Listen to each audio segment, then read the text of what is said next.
क्या तुम्हें पता है हमारा गोजो सातोरू उचिया क्लैन के कितने मेंबर्स को हरा सकता है? इतनी सोचने की जरूरत नहीं है, मैं बताता हूँ। पार्ट 3। तो अब आते हैं Gojo Satoru versus Obito उचिहा।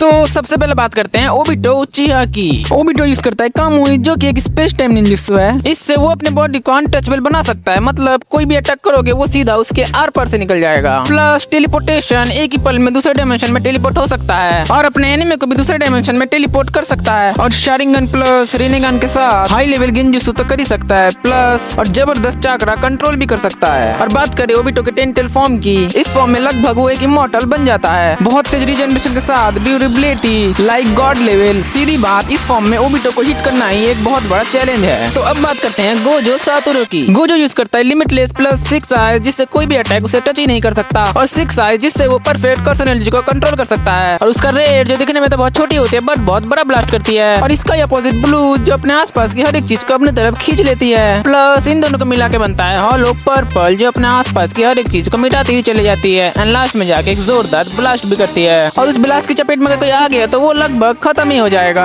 And last उसका डोमेन एक्सपेंशन अनलिमिटेड वॉइड, इसकी चपेट में अगर फंस गया तो उसका दिमाग ओवरलोड और बॉडी पैरालाइज हो जाती है, जिससे उसे सोचने की शक्ति भी नहीं मिलती और बॉडी भी नहीं ला पाता है। तो अब एनालाइज करते हैं। तो देखो, ओबिटो की कम हुई उसे अनटचेबल बना देती है और इधर गोजो की इन्फिनिटी भी उसे अनटचेबल बना देती है। मतलब दोनों को हिट करना लगभग इम्पॉसिबल है, मतलब दोनों का डिफेंस तो एकदम ओपी है। तो अब अटैक्स की बात करते हैं। देखो, अगर गोजो अपना रेड ब्लू या हॉलो पर्पल कोई भी अटैक ओबिटो को फेंक के मारता है तो ये तीनों अटैक ही उसके आर पार से निकल जाएंगे। और इधर ओबिटो अपना कोई भी अटैक गोजो के ऊपर यूज करता है तो ओबिटो के कोई भी अटैक गोजो को टच ही नहीं कर पाएंगे। बट अगर गोजो अपने डोमेन एक्सपेंशन अनलिमिटेड वॉइड को यूज करता है तो ओबिटो भी अपना कामो यूज करेगा। तो जो पहले यूज करेगा उसके डायमेंशन में उसका ओपोनेंट चला जाएगा। मतलब अगर पहले गोजो डोमेन एक्सपेंशन का यूज करेगा तो ओबिटो उसके डोमेन एक्सपेंशन में फंस सकता है। बट अगर ओबिटो ने पहले कामो यूज कर लिया तो गोजो उसके कामुई में फंस सकता है। मतलब इन दोनों का भी ड्रॉ चल रहा है, डिफेंस में भी कोई नहीं जीता, अटैक में भी कोई नहीं जीता। तो अब स्पीड की बात करते हैं। तो गोजो की स्पीड तो हमने देखी है, वो लगभग टेलीपोर्ट करता है, जो हमें सीजन 1 में तो देखने को मिली ही थी। बट ओबिटो भी अपने कामुई से टेलीपोर्ट कर सकता है। अभी वो 5K के समिट में, नेक्स्ट सीन में वो अपने अड्डे में है, उसके बाद उसके अगले नेक्स्ट सीन में वो फिर 5K के समिट में है, फिर नेक्स्ट सीन में वो सास्के के पास है। तो स्पीड में ओबिटो गोजो से आगे है। तो ओबिटो का भी 1 पॉइंट और गोजो का 0। तो अब बात करते हैं फिजिकल पावर की। तो ओबिटो की हाथापाई हमने देखी थी ओबिटो के कामुई के अंदर ओबिटो और काकाशी की, जिसमें काकाशी हाथापाई में ओबिटो पर भारी पड़ रहा था। मतलब ओबिटो हाथापाई में उतना खास नहीं है। और इधर गोजो, जिसने हाथापाई में इन तीनों को कुत्ता बना के मारा था। तो इधर फिजिकल पावर और हाथापाई का विनर होता है गोजो। तो इधर गोजो को 1 पॉइंट मिलता है। तो अब गोजो का 1 और ओबिटो का भी 1, मतलब फिर से ड्रॉ हो गया। तो रिजल्ट की बात करते हैं, मतलब दोनों लगभग बराबर, तो दोनों का ड्रॉ होता है। बट अगर ओबिटो अपने टेंटेल फॉर्म को यूज करे तो गेम पूरा बदल जाएगा।